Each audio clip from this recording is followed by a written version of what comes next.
there's a meeting room for the lawyers to meet with their clients in the jail, the DC jail here. And the room is nondescript. You know, it looks like half of our grammar schools growing up with cinder blocks and plain walls, heavy door. And you go in that room, plastic chairs, and everything about it is ordinary. And nothing about what's happened to these defendants is ordinary. And I sit before you with gratitude because, as you said, Congressman Gates, being a force multiplier on talking about what happened on January 6th, and as importantly, what's happened since then, couldn't be more important, and I salute you for that. But if it were the mistreatments of these J6 defendants, that they're targeted, they're lied about in the press, that prosecutors leak on them, all things you all recognize from your own work. And yet that would and should be a tragedy. But it's coupled with a travesty of the select committee that Benny Thompson and Liz Cheney convened and spent, what, $20 million to go through systematically and to cause damage to the system, not the individuals, the system that we rely on so much. And so thank you. By the way, I didn't, Congressman Gates, I represent 3 of the defendants also as an attorney, and that are in the jail here. And I'm on the board of one of the organizations, the Patriot Freedom Project, that tries to help the families, and it's how I know so many of these witnesses. They're extraordinary today. So thank you for this. And broadly speaking, my testimony, which I'll summarize and cover a few points, overlaps with some of my colleagues up here, but it is this: it's that the system that we rely on and the due process that's at the heart of America has been denied to the individuals here. And when I say that, it's not due process being denied. It's not an assertion. It's a description of corruption in the system. And so as we go through this, things like speedy trial delayed. I've been on the calls with the judges where one after another, the speedy trial is told, the calendar that should move it along is told for good reasons, except that the reasons are created by the system that has caused delays based on evidence, based on videos. The leaking, by the way, of the prosecutors and others about individuals, about their personalities, their families, has been not just mean and unkind, terribly nasty, it's also impacted the juries. And we see it. If you go into those courts, you see it. And you wonder why the legal system, the judges, hasn't addressed it. You wonder how they could say over and over again that the people should suffer through this when our system doesn't expect that. Again, if the select committee, back to the select committee for a moment, if their conduct was only detrimental to the politicians or politics or even the individuals, it'd be one thing. That at this panel with candor, defamation, slander, being mean or terrible, we don't want it to be what we see out of our Congress. But this conduct is different, though. That select committee had an impact not only on the jury pool, but on the judges. If you can get a lawyer in that system that practices in the district courts in D.C. to be honest with you, even the liberals, they'll say they've never seen this happen like this. They've never seen a dynamic where the judges and others act like this. In my testimony, I want to highlight 5 areas just to bring light to it. I'm happy to expound on this in other places, but the improper charging alluded to by General Clark, the Department of Justice.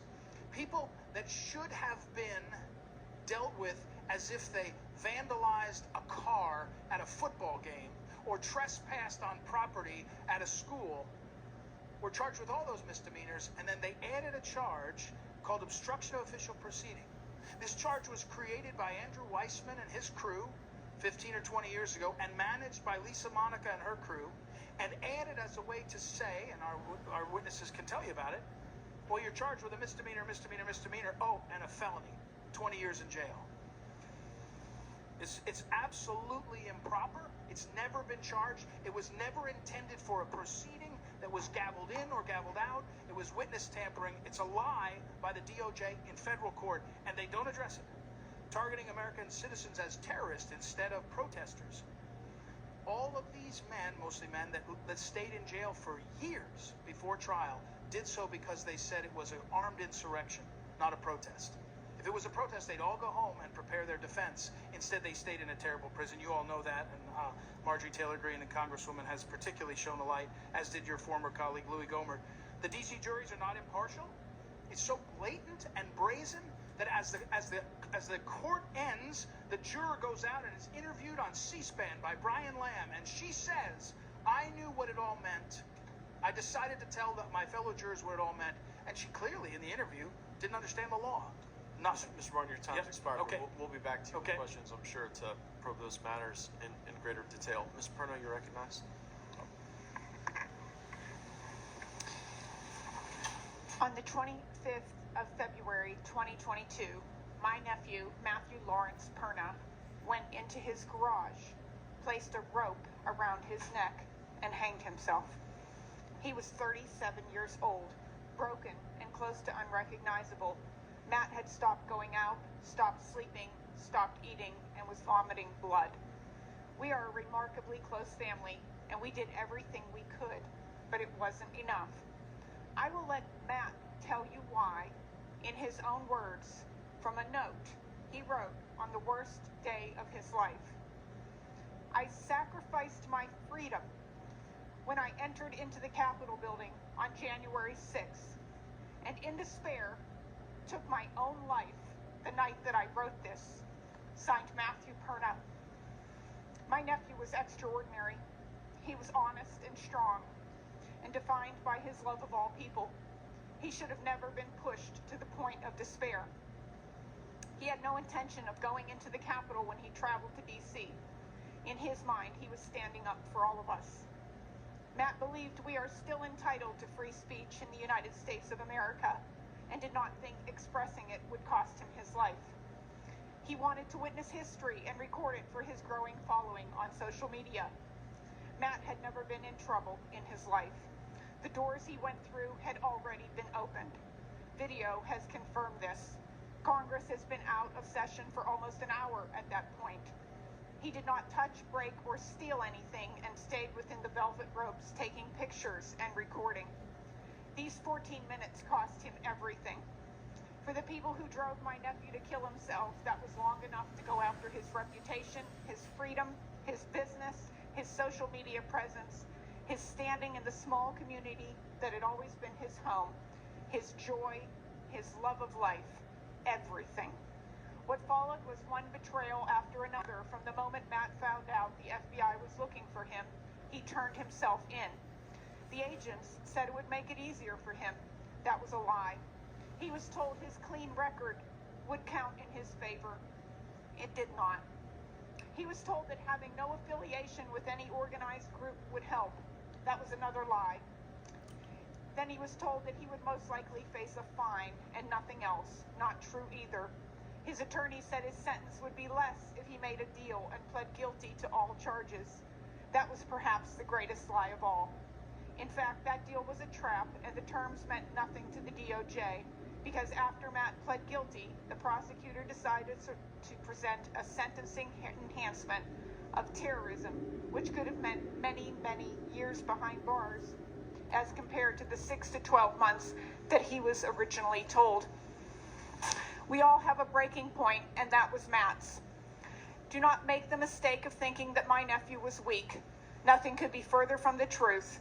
Matt could run a 35K marathon barefoot, finishing on torn, bleeding skin, pushing through the pain.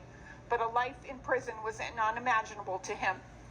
On the phone, he was inconsolable, stuttering, and could barely form a complete sentence. The fear in his voice was heartbreaking. I told him that I loved him and that we would get through this.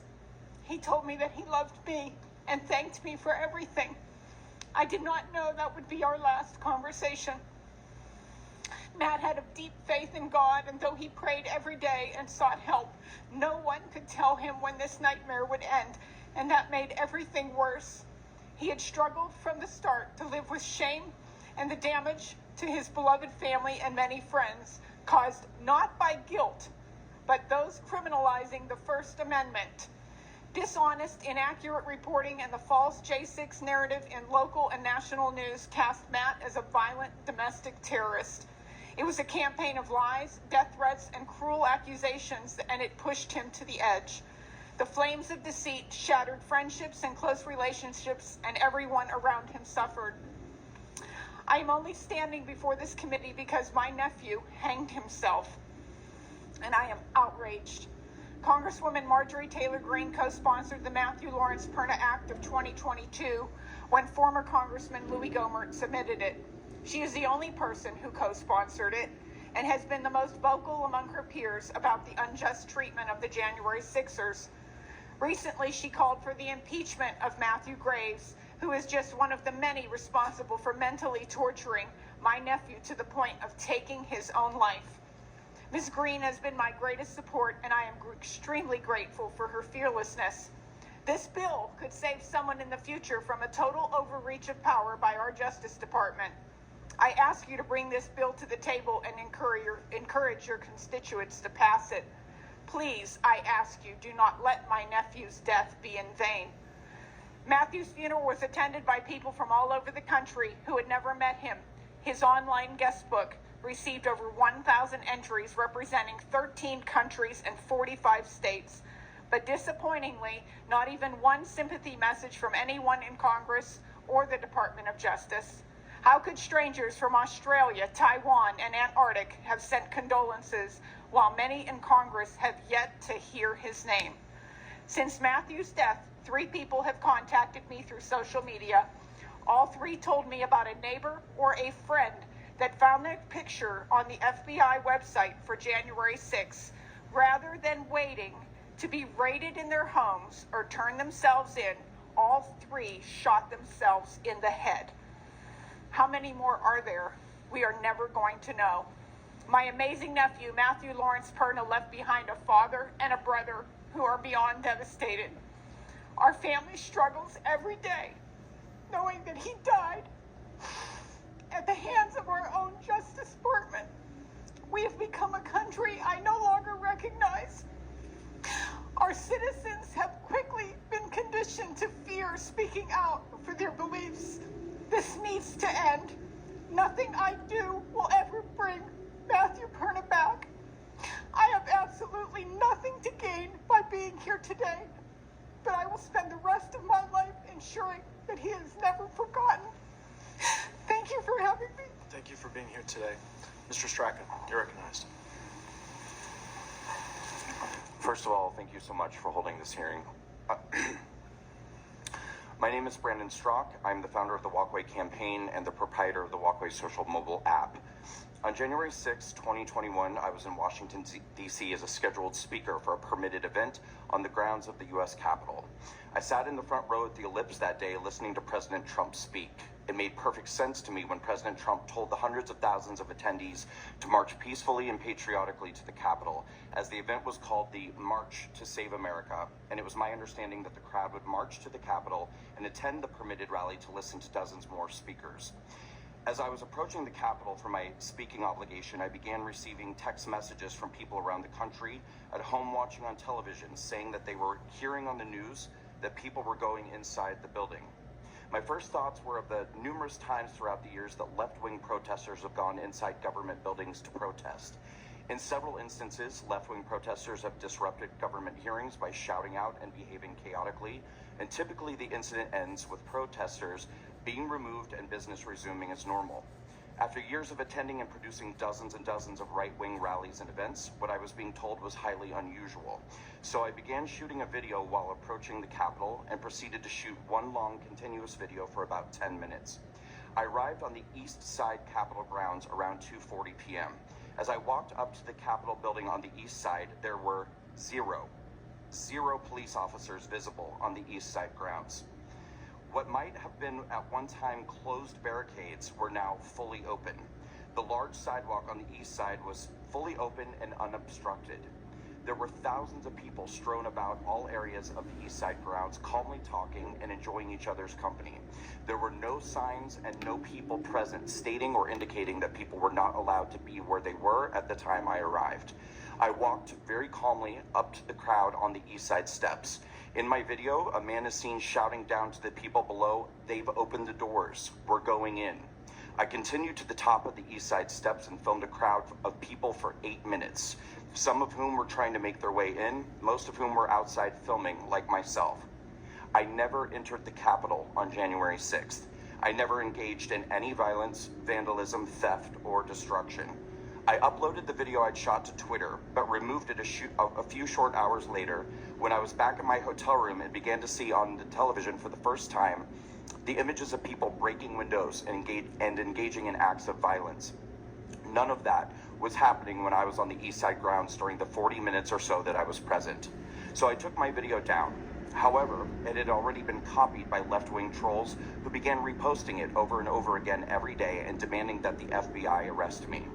2.5 weeks later, they got their wish. A team of FBI agents raided my home on the morning of Monday, January 25th. I was gotten out of bed and handcuffed and told that I was facing multiple felony charges for what I had done on January 6th.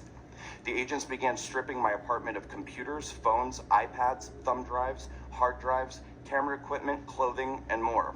I was taken to jail, strip searched, given an orange inmate uniform, locked in an 8x8 concrete cell with a metal door, and told that I was being placed in 23-hour lockdown.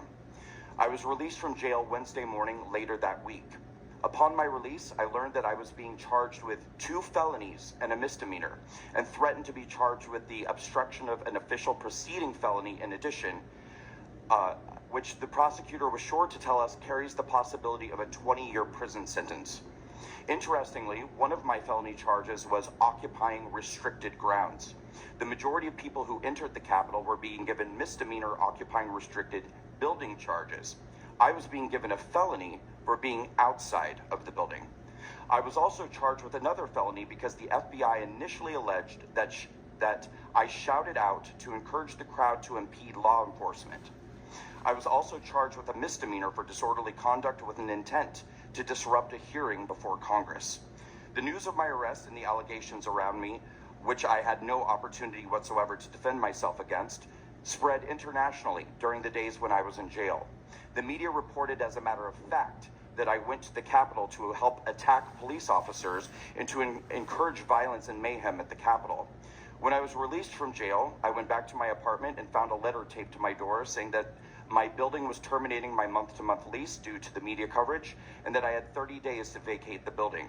7 days later, I received a letter in the mail from the government telling me that my TSA pre-check status was revoked and that I was no longer considered a low-risk traveler. Over the course of the next several weeks, I received notice that I am permanently banned by PayPal, Venmo, Stripe, and Patreon.